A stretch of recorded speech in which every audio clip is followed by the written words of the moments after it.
जाते हुए जाकर प्रार्थना की कि हे महाराजा, हे महाराज, हमारे दुखों को भी भगवान श्री जगन्नाथ जी से मेरी प्रार्थना करना।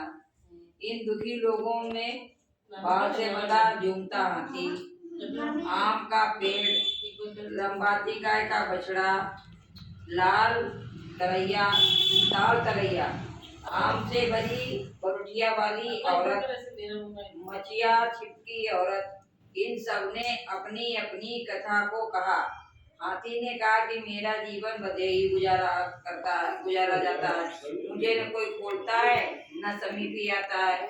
आम के पेड़ ने कहा कि मैं इतना भागा हूँ कि समय से मेरे फल लगते हैं, किंतु पकने से कीड़े पड़ जाते हैं, कोई खाने वाला नहीं है। गाय ने कहा कि मेरा बच्चा अलग रंभाता है, मैं अलग, किंतु मिल नहीं पाते। मार्ग में ही एक ताल और उसके समीप एक तरैया देखी। उसका ये कष्ट था कि पास पास होते हुए भी चाहे जितना पानी बढ़ जाए, दोनों एक का संगम नहीं होता था। थोड़ी दूर पर एक कछुआ था जो तपती रेत पर पड़ा था। उसका कष्ट था कि वो सरोवर में नहीं रह पाता था। एक औरत मिली जिसके सिर पर जलती हुई अंगीठी रखी थी और दूसरी औरत थी जिसके बैठका चिपका हुआ था।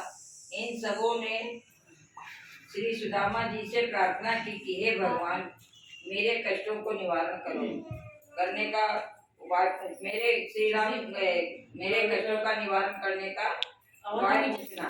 श्री सुदामा जी ने सबके कष्टों का विचार करते हुए भगवान का स्मरण करते हुए यात्रा करते रहे।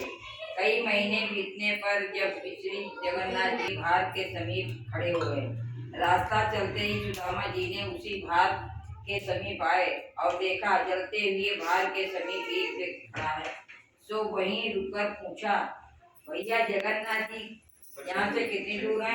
मनुष्य रूपी भगवान ने कहा, अगर जगन्नाथ जी के समीप भी खड़े समझो। सुदामा जी ने कहा, भैया तो फिर ये रास्ता बताओ कि रास्ते में मैं जल्दी जगन्नाथ जी के दर्शन करता हूँ।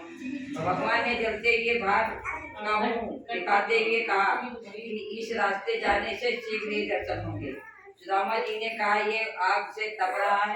मनुष्य के भगवान ने कहा, संसार भी तो अनेक प्रकार के दुखों से जला है, बिना ताप सहे कोई भगवान को या पा सकता है क्या?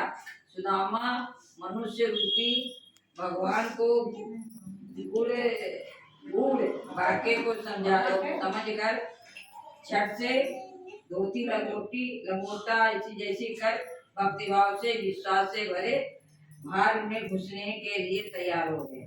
ज्यों ही सुदामा ने भार में घुसना चाहा कि श्री भगवान ने रूप बदलकर हाथ पकड़ लिया तथा दर्शन देकर अपने स्थान को ले गए। भगवान ने अपने धाम में सुदामा का बड़ा आदर सत्कार किया। सुदामा जी की भक्ति और प्रेम में मगन होकर कुछ दिन निवास किया। फिर ब्राह्मणी की याद कर एक दिन भगवान से मार्ग में मिलते हुए लोगों की व्यथा को बताया तो भगवान ने बताया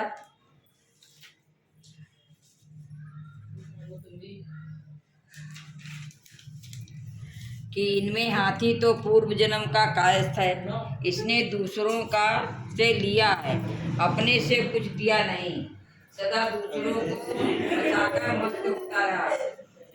अतः इस जन्म में मस्त हाथी बंधन में पड़ा है। अतः उसने को बताकर 5 वेद तो वो जाएगा।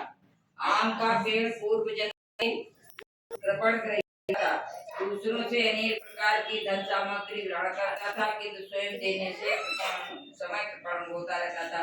अतः खाने के समय इसके फल में कीड़े पड़ जाते, भगवान के नाम पर मांगता चलाता है। सुदामा जी देखकर दुखी होकर मुड़े ही थे कि खेत में आग लग गई। तब तो किसान दौड़ा दौड़ा सुदामा जी के पैरों में पड़ा माफी मांगने लगा। सुदामा ने कहा, मैंने नहीं किया है, तूने भगवान